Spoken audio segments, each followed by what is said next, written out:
Hi, my name is Robin. I'm a writer. Hello, Robin. Anyway, this is a review of a book that I read a couple of days ago. And it's interesting that I actually started rereading it about less than a day after I finished. So, it is a very short book. It is called Love Yourself, Like Your Life Depends on It. And it's by Kamal Ravikant. It's one of the simplest and shortest books that I've ever read. But I would say that it's almost perfect for what it is. It has one message, one essential message, and that is keep repeating the sentence to yourself, I love yourself.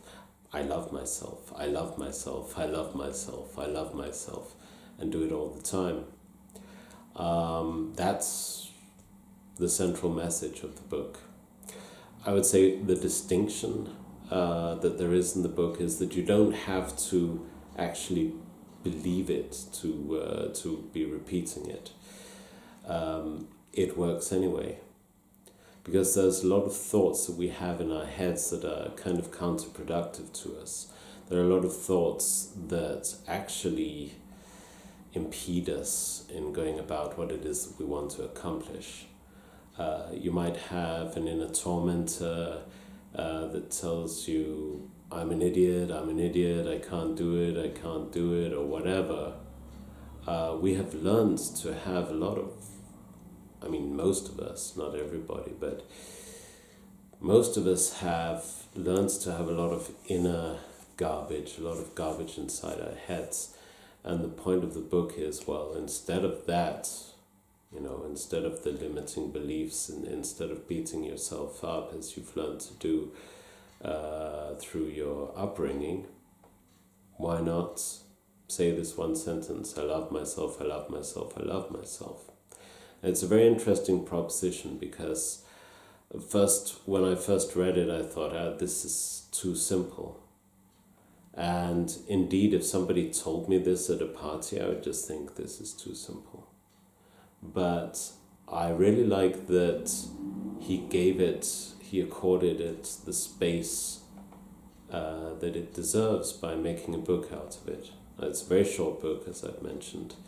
But the fact that it's packaged into a book means that you actually accord it the qualitative attention that it deserves. He could have just written a social media post and posted it there, but what kind of a frame of mind are people in when they read a social media post? A distracted frame of mind. So the idea is to take this sentence, I love myself, I love myself, I love myself, I love myself, and continue with it consistently. And you can only do that if you believe that it's actually going to help you, or if you feel that you've run out of options.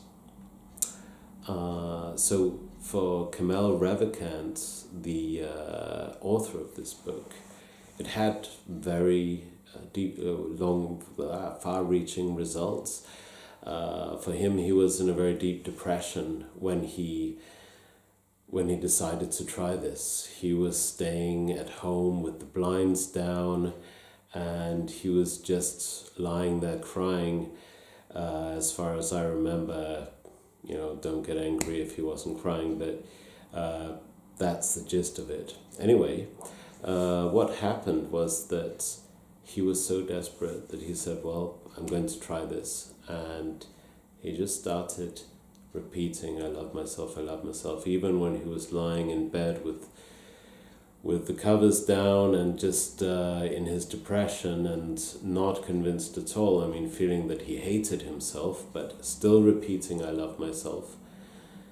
And he found that if you do this enough times, it actually starts working, because it's like the things that you've learned to do from when you were a child, the thoughts that you've learned to have made deep engravings in your mind, and it's been shown that we think the same thought several times a day, and it's not even consciously, it's just that our mind has got used to thinking those thoughts, so it thinks those thoughts.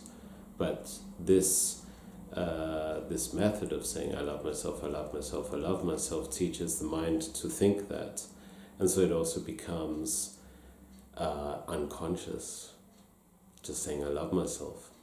So at the beginning, I was when I said, okay, I'm going to try this, I thought to myself, well, I can't be saying it all the time because, I'm a thinker. I have lots of things to think about. But then when I realized, and also because I have a lot of experience in meditation and watching my own thoughts, I realized, well, most of it is counterproductive, or at least superfluous. Almost all of it, more than 99% of it, is not necessary at that time.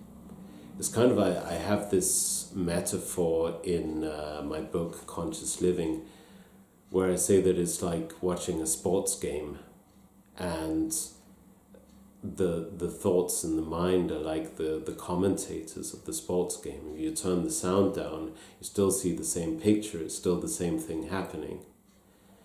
So yeah, when I realized this, and also when I was feeling, no, I can't be doing this, I have to be thinking about this and that or whatever, I would just say, I love myself, I love myself, I love myself. And I would also say that in this book there are some complementary practices, namely two, and that is one, a meditation, where you just choose one piece of music that you love and you use it every time you do this meditation every day, just for a few minutes, as long as whatever piece of music it is lasts. For Kamal Ravikant, it's 7 minutes. You sit down with your back against the wall, close your eyes, focus on light coming in, and listen to the music. And as you breathe in, you think, I love myself. As you breathe out, you just let out whatever comes up as you think that. And that's it, that's 7 minutes. That's a very supplementary practice. But he says that he has very strong results from it. So I've been doing it since I read the book the first time. But that's only a couple of days ago.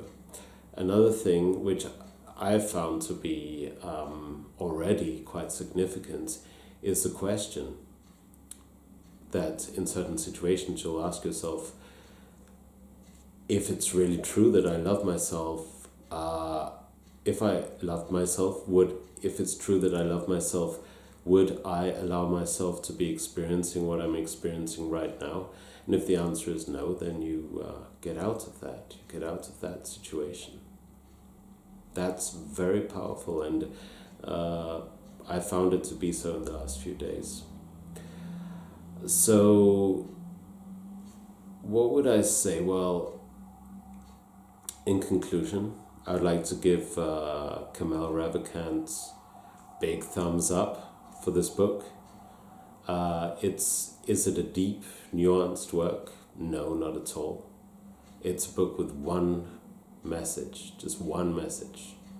But it's perfect for what it is, and it's a message that has resonated with a lot of people. I mean, I don't know how many people have bought the book, but I can see that at the moment there are 3,000 reviews on Amazon.com. So yeah,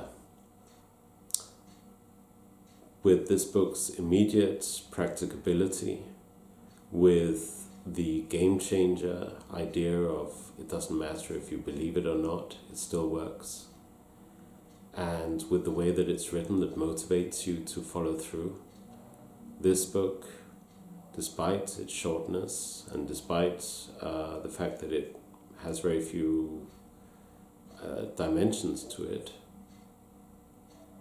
deserves 5 stars.